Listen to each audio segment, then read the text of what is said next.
Hi guys, it's ArchieLuxury, and today guys I want to show you a wonderful Instagram channel. That's right, an Instagram channel who's also a great fan of ArchieLuxury.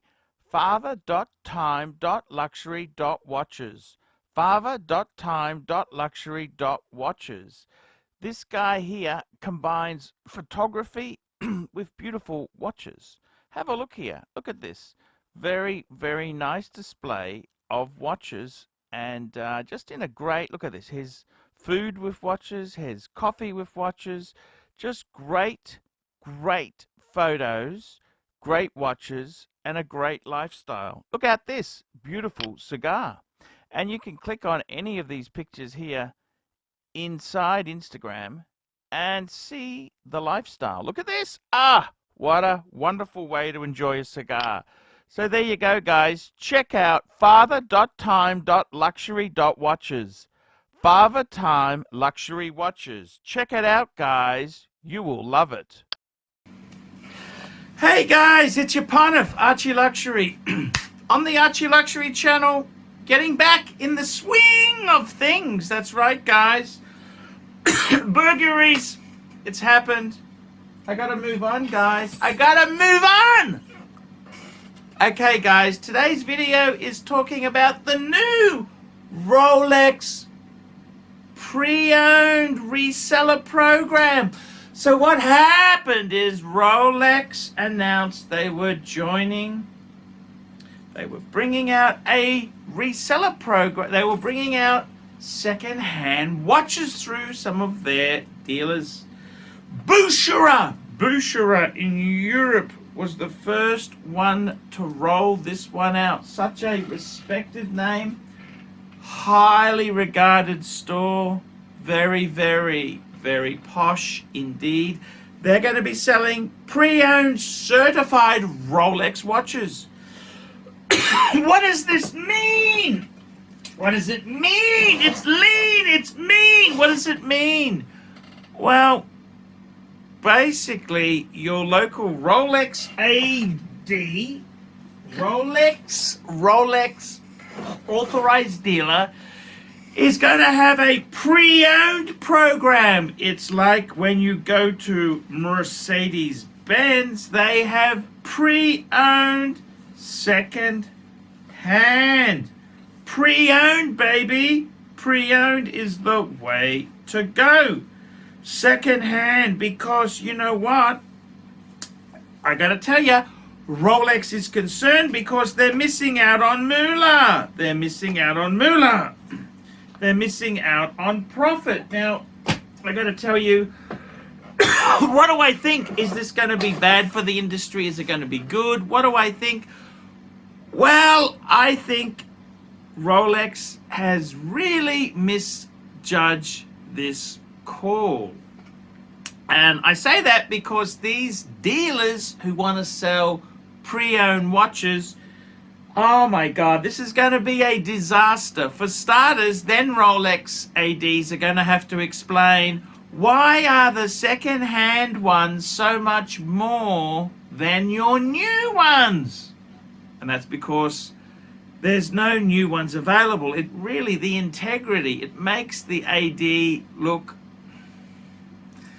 shit. That's what I think will happen. It makes the AD look like shit. It'll make the AD look like they're profiteering. And see, the whole thing is, Rolex was simply saying, we've got supply problems. We can't produce enough. And now, now they're going to have second-hand pieces more than the new pieces. It's a disaster. It's going to create integrity issues. Customers are going to be pissed off. The other problem is you're going to have dealers. See, these dealers, one size fits all. The problem is a lot of these pre-owned watches, prices are very, very, they fluctuate. They're very, very much a commodity-based item. They fluctuate. They're like a bride's nightie, up, down, and you know, what are these dealers, what are they going to do? The only way they can make sure they always come off well is by paying peanuts paying low and selling high. Gee, why didn't I think of that, Batman? And that's the problem. These dealers, the ADs, to resell watches, it's not quite as easy as you think. I think they're going to have a number of surprises. Now, the thing that I don't understand is, I got to be totally honest with you, I'm wearing a pre-owned Rolex Explorer 2 on my wrist. What I don't understand is, I know a really top dealer in Melbourne, European watches, European watch gallery, Shawnee. And what he does with his premium pieces is he will often send it to Rolex for a service, and then he sells it with Rolex service papers as well as the normal papers if it's got papers, and it's got a Rolex service guarantee. Now, I don't understand how this certified program is going to be certainly better than that. So dealers, I mean, top-end dealers like Shawnee from European, he already does that. His Rolex stock, he'll often service it through Rolex, and obviously you pay that cost in the price. It's reflected, it's slightly more expensive. So these watches in the Rolex pre-owned, the certified program, what the hell are they going to do? They're going to service them? Big deal. And I got to be honest with you, this is a can of worms. Buying secondhand Rolex is a minefield. Do they really know what they're doing? And then it gets down to vintage. What about vintage then? So what are they going to deal in? Now, Rolex themselves, they have said the watch has a 50-year ability for parts, which means if it's older than 50 years, they may not be able to get parts. Now, an example of this is the classic bubble back, the Rolex bubble back. It's actually quite difficult to get parts for that. A vintage Prince, also difficult. So Rolex is they're not like Patek, who says we can service everything. Yes, at a high cost, but they can do it. Rolex has sort of said it's got a certain life that they will do things. And I got to be totally honest with you, Rolex, the way they handled vintage has been totally appalling. See, Rolex is concerned with making sure it lives up to the waterproofing, the certification, not so much on the originality. And Rolex, even a number of years ago, I know people who took a vintage 5513 to a Rolex service center. They changed the dial, changed the hands, they did this, they did that. It absolutely, positively killed the resale value of it. And one particular gentleman who I know did this. They even charged him to replace his rivet bracelet with a new oyster bracelet, and kept the old parts and charged him accordingly. See, what is Rolex interested in? Are they going to do vintage? Are they going to have that? Or are they going to say only certain age watches? I got to be totally honest with you. I think this program will be a disaster. And you look at some people who have done this program. Who else was going to do this? Was Audemars Piguet. Audemars Piguet. They were talking about a certified pre-owned program that never really took off. The only brand that really did pre-owned, and I would say I think they did it successfully, was Vacheron. Vacheron with their historical pieces. they had vintage pieces available, and they serviced them. They did some nice things. Very expensive. Very, very, very expensive. So I gotta be honest with you, when I hear that Rolex wants to do this, I am not really scared for the dealers.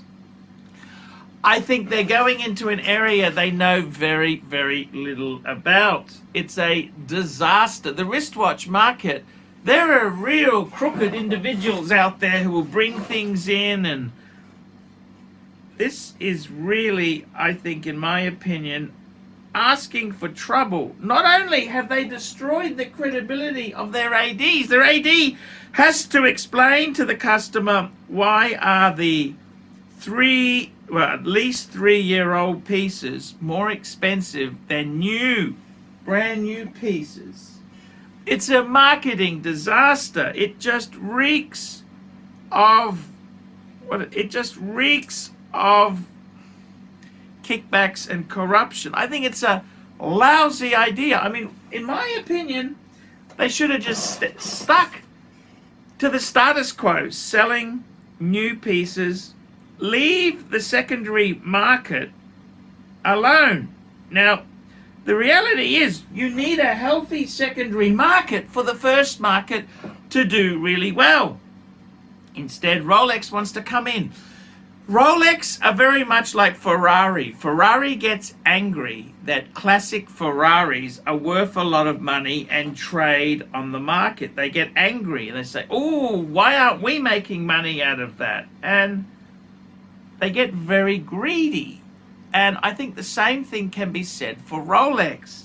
They just see this as a easy way to make money. And the secondhand market, selling secondhand watches, it's a fucking minefield.